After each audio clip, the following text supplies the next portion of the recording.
یا ایھا الذین آمنوا، اے ایمان والو، ان من ازواجکم و اولادکم عدوا لکم، اللہ اکبر، تمہاری بیویوں اور تمہاری اولاد میں تمہارے دشمن چھپے ہوئے ہیں، فاحذروہم، ان سے ہوشیار رہو۔ بیوی اور اولاد دشمن کیسے ہے؟ کہ بیوی اور اولاد کی ناجائز خواہشات کو پورا کرنے کے چکر میں وہ تمہاری آخرت ہمیشہ کی ناکامیاں تمہارے لیے مقدر کر رہے ہیں۔ یعنی کئی لوگ ہیں، مطلب میرے اپنے جاننے والے ایسے لوگ ہیں جو خود منہ سے بول کے کہتے ہیں کہ جی ہم نے تو، یعنی میری وائف نے مجھے بتایا کہ جی وہ فلاں عورت تو کہتی ہے کہ ہم نے تو اپنے خاوند کو بتایا چاہے حرام کما چاہے حلال کما، ہماری ضرورتیں پوری کر۔ تو ایسے خاوند تو وہی کہہ رہے ہوتے ہیں کہ رزق حلال کمانا بھی تو عبادت ہے نا۔ یہ جتنے رزق حلال کمانا کہہ رہے ہوتے ہیں نا، اکثر حرام ہی کما رہے ہوتے ہیں اور عبادت بھی کہہ رہے ہوتے ہیں اسے۔ وہ کہتا ہے یہ بھی تو عبادت ہے نا جی۔ تو اللہ تعالیٰ تمہاری بیویوں اور اولاد میں دشمن چھپے ہیں، یعنی بیوی اور اولاد کی محبت انسان کو، بیویوں اور اولاد کی محبت انسان کو اللہ سے غافل نہ کر دے۔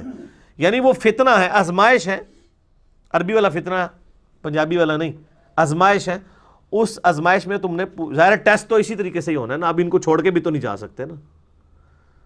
وہ غامدی صاحب اکثر کہتے ہیں نا کہ یہ تو اسی طریقے سے ہے کہ کسی کو کمرہ امتحان میں بٹھائیں اور وہ پیپر دیے بغیر ہی کمرہ امتحان چھوڑ کے بھاگ جائے تو فیل ہوگا۔ تو اس طرح آپ نے رہنا تو بچوں کے ساتھ ہی ہے نا، ان کو چھوڑ کے تو نہیں جانا، فیل ہی ہو جائیں گے نا۔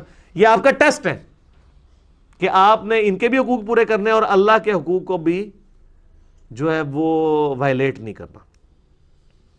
وَإِن تَعْفُوا، اگر تم عفو درگزر سے کام لوگے، وَتَصْفَحُوا وَتَغْفِرُوا فَإِنَّ اللَّهَ غَفُورٌ رَحِيمٌ، اور ڈھیل سے کام لو اور بخش دو تو بے شک اللہ تعالیٰ بھی بخشنے والا مہربان ہے۔ یعنی لٹھ لے کے مگر نہ پی جاؤ بیوی بچیاں دے بھی، یہ بتایا جا رہا ہے کہ بیوی بچوں کی اصلاح کرو۔ قُوا أَنفُسَكُمْ وَأَهْلِيكُمْ نارا بھی آیا نا کہ اے ایمان والو، اپنے آپ کو اور اپنی گھر والوں کو دوزخ کی آگ سے بچاؤ جس کا ایندھن آدمی اور پتھر ہے۔ اللہ تعالیٰ یعنی یہاں پہ فرما رہا ہے کہ تم اپنے بیوی بچوں کے ساتھ عفو درگزر والا معاملہ کرو، ڈھیل والا بھی کرو، اور کبھی کبھار ان کو معاف بھی کر دیا کرو، بے شک اللہ تعالیٰ بخشنے والا مہربان ہے۔ قیامت مضمر ہے جی اس آیت کے اندر۔ یہ بعض جو پرورٹڈ قسم کی نیچر کے لوگ ہوتے ہیں نا، مذہبی، وہ ہر ٹائم ڈنڈا اٹھا کے بیوی بچوں کے سر کے اوپر رہتے ہیں، ان کو نیک بنانے کی فکر میں۔ ہر معاملے میں ہر وقت آپ کسی کے ساتھ زبردستی نہیں کر سکتے۔ بعض اوقات آپ کا کام ہے کہ آپ کسی کی غلطی دیکھیں نا تو اس کو سنی انسنی کر دیں۔ ہمارے اندر بھی کئی خامیاں موجود ہیں، تو اگر ہمارے بیوی بچوں میں کسی معاملے میں کوئی خامی آئے، ایک دو دفعہ سمجھایا، پھر اس کے باوجود انہوں نے کیا، ایک دو دفعہ آپ اگنور بھی کر دیں۔ اگر آپ بالکل ہر وقت تیار بیٹھے ہوں گے کیمرہ لگا کے، پھر نیگیٹو سائیکالوجی ڈیولپ ہو جائے گی۔ اور یہی اللہ تعالیٰ فرما رہا ہے کہ بیویاں اور اولاد تمہاری دشمن ہیں اس میں چھپے ہوئے، لیکن عفو درگزر کرو، ڈھیل بھی دیا کرو، اور کبھی کبھار معاف بھی کر دیا کرو۔ دیکھو اللہ بھی تو بخشنے والا مہربان ہے نا۔ دعوت و تبلیغ کا کام کرنا ہے، لیکن لٹھ لے کے مگر نہیں ہونا، ڈنڈا چک کے نہیں پیچھے پڑ جانا آپ نے، اور یہ معاملہ کرنا چاہیے۔ میں خود بھی اپنے بچوں کے ساتھ کسی بات سے ان کو منع کرتا ہوں نا، تو کبھی ان کو پھر میں ان کی پٹائی بھی کرتا ہوں، اور کبھی وہی بات کرتے ہوئے دیکھ بھی لوں نا تو میں صرف نظر کرتا ہوں، لیکن صرف نظر کرتے ہوئے یہ بھی ان کو ریلائز کر دیتا ہوں، کروا دیتا ہوں کہ میں نے دیکھا ہے لیکن اس دفعہ چھوڑ دیا، تو یہ پھر ڈیٹرنس ہو جاتی ہے۔ یعنی بڑے ٹیکنیکل طریقے سے معاملات کو لے کے چلنا، اور یہ کچھ میں اپنے اکیڈمی کے بھائیوں کے ساتھ بھی کرتا ہوں، یہ بھی مجھے بہت تنگ کرتے ہیں، تو کبھی تو بہت کھچائی کرتا ہوں اور کبھی درگزر بھی کر دیتا ہوں۔ مینیجریل پوائنٹ آف ویو سے یہ چیزیں کرنا ضروری ہوتی ہیں، ہر وقت ہر چیز کی بال کی کھال نہیں اتارنی ہوتی، ادروائز آپ معاملات کو لے کے نہیں چل سکتے۔ بعض اوقات آپ نے ڈائریکٹلی بھی کسی کی اصلاح کرنی ہوتی ہے، بعض اوقات انڈائریکٹلی بھی کرنی ہوتی ہے، اور بعض اوقات اس معاملے کو صرف نظر بھی کر دینا، لیکن اس کے لیے آپ کو انالیسس کرنا چاہیے کہ اس وقت اس چیز کی کتنی امپورٹنس ہے۔ کیا اس طرح کے معاملات میں مجھے ڈھیل دینے سے میرے معاملات چل جائیں گے، دعوت کو کوئی نقصان تو نہیں ہوگا، تو ٹھیک ہے۔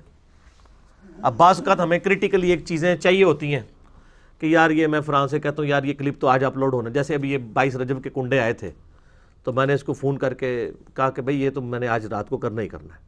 کئی بار میں اس کو کہتا ہوں 2-3 دن لیٹ بھی ہو جاتا ہے، مجھے پتہ ہے کوئی فرق نہیں پڑتا، تو ڈیل والا معاملہ بھی ہو جاتا ہے، لیکن جب جہاں پہ نہیں ہوتا وہاں پہ پھر کھچائی والا معاملہ بھی ہوتا ہے، یار یہ تو اس کے اوپر تو ڈیلے ہم برداشت نہیں کر سکتے۔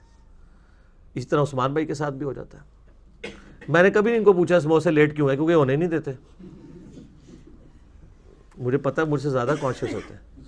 اپنے مطلب کی چیزیں نہیں انسان لیٹ ہونے دیتا. مطلب تو ہے کہ وہ میرے والے مطلب والی چیز ہے کہ جی بھائی ابھی میں نے یہ بات بتائی تھی یار, یہ وہ ٹینکی چیک کی تھی, پانی بھرا ہوا تھا کہ نہیں, بندے وضو کر رہے ہیں تو پانی ختم ہو گیا, تو پھر کیا کریں گے. تو اس طرح کے معاملات کے اوپر نا آپ کو بعض اوقات ڈھیل دینی پڑتی ہے, بعض اوقات کھچائی کرنی پڑتی ہے, بعض اوقات بالکل سنی کرنی پڑتی ہے, تب آپ معاملات کو لے کے چل سکتے ہیں. یہی رول ایک یعنی مینیجر کا ہے, اور یہی رول ایک گھر میں ایک باپ کی حیثیت سے آپ کو کرنا ہے.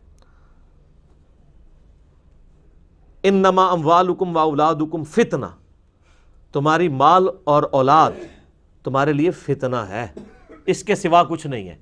فتنہ یہ پنجابی والا نہیں سر, یہ سمجھیے گا. فتنہ کا مطلب ہے آزمائش, کہ اس سے جان نہیں چھڑا سکتے. مال کے ذریعے اللہ آزمائے گا, کسی کو دے کے آزمائے گا کہ میری راہ میں خرچ کرتا ہے یا نہیں, اور کسی سے لے کے آزمائے گا کہ وہ صبر کرتا ہے کہ نہیں. اور اولاد بھی آزمائش ہے, کسی کی اولاد تابع فرمان ہوگی, وہ بھی اس کے لیے ایک نعمت تو ہے, اور اگر نافرمان ہو جاتی ہے تو وہ اس کے لیے آزمائش بن جائے گی. اور اس اعتبار سے تو آزمائش ہے کہ اس کا آپ نے نان و نفقہ پورا کرنا ہے, ٹھیک ہے, رہائش کا بندوبست کھانے پینے کا کرنا ہے, اس اعتبار سے آزمائش ہے. یہ فتنہ عربی والا ہے. واللہ عندہ اجر عظیم, اور اللہ کے ہاں بہت بڑا اجر ہے تمہارے لیے. یعنی اسی آزمائش میں کامیاب ہوگے تو اجر ملے گا. یعنی جو بیوی بچوں کی پرورش صحیح کرے گا وہی اجر پائے گا, اس سے جان نہیں چھڑا سکتے آپ. وہ بخاری مسلم کی بڑی مشہور حدیث ہے نا, 3 اصحاب نبی علیہ السلام کی غیر موجودگی میں آئے, حضور نہیں تھے, تو بیویوں سے پردے میں بات کی کہ نبی علیہ السلام کتنے روزے رکھتے ہیں, کتنی نماز پڑھتے ہیں. تو وہ اس میں الفاظ ہیں حدیث کے کہ انہوں نے نبی علیہ السلام کی عبادت کو ہلکا جانا. پھر انہوں نے آپس میں کہا یار حضور کو تو زیادہ پھر نمازیں پڑھنے کی ویسے بھی ضرورت تو کوئی نہیں نا, بخشائے ہیں. تو ایک نے کہا کہ میں روزانہ پوری رات نماز پڑھا کروں گا, سوؤں گا ہی نہیں. دوسرے نے کہا میں روزانہ روزہ رکھوں گا. تیسرے نے کہا کہ یار میں شادی نہیں کروں گا, بیوی بچوں کا جھنجٹ پالنا, اس کی بجائے میں اللہ اللہ ہی پوری زندگی کروں گا. یہ بات کر کے وہاں سے چلے گئے. اور نبی علیہ السلام جب شام کو تشریف لائے تو آپ کے گھر والوں نے آپ کو بتایا کہ اس طرح آپ کے 3 بڑے لاڈلے چہیتے آئے تھے, تو وہ جاتے جاتے یہ ماشاءاللہ نیتیں فرما کے گئے ہیں, مدنی نیتیں. تو نبی علیہ السلام نے فرمایا کہ بلاؤ ان کو. تینوں کو بلوایا گیا. یہ حدیث بخاری میں بھی ہے, مسلم میں بھی ہے, نکاح والے چیپٹر کے اندر. آپ نے فرمایا اللہ کی قسم میں تم سے زیادہ اللہ کا تقوی رکھتا ہوں, زیادہ نیکوکار ہوں, اور میں رات کو اٹھ کو نفلی عبادت کرتا بھی ہوں اور رات کو سوتا بھی ہوں, اور میں روزانہ روزہ نہیں رکھتا, کبھی رکھ لیتا ہوں کبھی چھوڑ دیتا ہوں, اور میں نے اتنی بیویاں کی ہوئی ہیں. النکاح سنتی فمن رغب عن سنتی فلیس منی, نکاح میری سنت ہے, جس نے میری سنت سے اعراض کیا اس کا مجھ سے کوئی تعلق نہیں ہے. یعنی اسلام جو ہے وہ سوشل سسٹم کو, عائلی نظام کو, خاندانی نظام کو سپورٹ کرتا ہے. روزانہ نماز نہیں پڑھنی, رات پوری جاگ کے صرف فرض ہی پورے کرنے ہیں, نفلی بات جس کی مرضی کر لے, جس کی مرضی نہ کرے. روزانہ روزہ نہیں رکھنا, سال میں صرف رمضان کے روزے فرض ہیں, باقی نفلی روزے کو رکھنا چاہتا رکھ لے, نہیں رکھنا چاہتا نہ رکھے. اور شادی نکاح کرنا یہ سنت ہے. اسی میں آزمائش ہے, اور اللہ تعالیٰ ہمارا یہ فتنہ ہے, آزمائش ہے, اور اسی کے بعد اجر ملنے والا ہے. فاتقوا اللہ ما استطعتم, تو اللہ کا تقوی اختیار رکھو جہاں تک تمہاری استطاعت ہو. اچھا اس کو لوگ نیگیٹیولی بھی لے لیتے ہیں. لوگ کہتے ہیں نہیں بس میں اتنا ہی نیک بن سکتا ہوں, میری استطاعت اتنی تھی. نہ, اسی پیشن کے ساتھ کیا آپ دنیا کے لیے بھی وہ رکھتے ہیں استطاعت؟ اس کا مطلب یہ ہے کہ جتنی طاقت ہے نا لگا دو اللہ کی اطاعت میں, اپنی طرف سے کوشش کرو, پھر رزلٹ اللہ پہ چھوڑو. وہ تو اللہ کی رحمت ہمیں چاہیے. بخاری مسلم کی حدیث ہے, کوئی شخص بھی محض اپنے اعمال کی بنیاد پہ جنت میں نہیں جائے گا. کچھ صحابہ نے جرت کر کے پوچھا یا رسول اللہ, آپ بھی؟ فرمایا ہاں میں بھی, جب تک میرے رب کی رحمت مجھے ڈھانپ نہ لے میں بھی صرف اعمال کی بنیاد پہ جنت پہ نہیں جاؤں گا.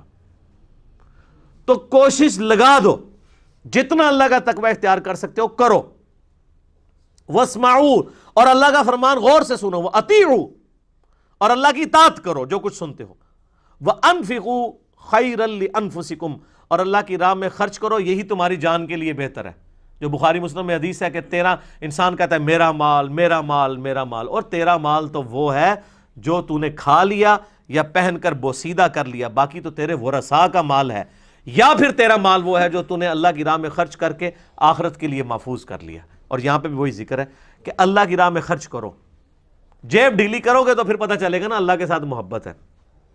تو جتنی استطاعت ہے کھپا دو اللہ کے لیے۔ یہ نہیں ہے کہ میں تو بس اتنا ہی کر سکتا تھا، اور اس کا میں بڑا پریکٹیکل رزلٹ آپ کو بتاتا ہوں۔ ایک بندہ کہتا ہے فجر کے ٹائم میری آنکھ نہیں کھلتی، میں اسی شخص کو کہتا ہوں کہ اگر تو فجر کی نماز جماعت کے ساتھ پہلی صف میں پڑھے تو فی نماز 50,000 روپیہ دوں گا، ایک نماز کے بدلے۔ دنیا کے سارے شیطان مل کے اس کی فجر کی نماز نہیں چھڑوا سکتے، وہ تو رات کو خوشی سے نہیں سوئے گا، کیوں؟ یا اس نے مسجد میں جا کے بستر ڈال لے، کیونکہ اب اس نے استطاعت کرنی ہے۔ اس لیول کی استطاعت اگر آپ کریں گے نا اللہ کے لیے، اللہ تعالیٰ وہ ڈیمانڈ کر رہا ہے فَاتَّقُوا اللَّهَ، اللہ کا تقوی اختیار کرو، مَسْتَطَعْتُمْ، جتنی تمہاری کوشش ہو سکے، جو کر سکتے ہو وہ کرو، اس لیول تک اترو۔ وَاسْمَعُوا، اور غور سے سنا کرو، وَأَطِيعُوا، اللہ کی اطاعت کرو، وَأَنفِقُوا خَيْرًا لِأَنفُسِكُمْ، تمہارے لیے بہتری اسی میں ہے کہ اللہ کی راہ میں مال خرچ کرو۔ وَمَن يُوقَ شُحَّ نَفْسِهِ، جو کوئی نفس کے لالچ سے بچا لیا گیا، فَأُولَٰئِکَ هُمُ الْمُفْلِحُونَ، ایسے ہی لوگ ہیں فلاح پانے والے۔ یہ بہت بڑا یونیورسل ٹروتھ ہے۔ وَمَن يُوقَ شُحَّ نَفْسِهِ فَأُولَٰئِکَ هُمُ الْمُفْلِحُونَ، جو نفس کے لالچ سے بچا لیا گیا وہ کامیاب ہو گیا۔ نفس کا لالچ، جان، مال، ہر چیز اس کے اندر آ جاتی ہے، نفس کے لیے انسان کر رہا ہوتا ہے۔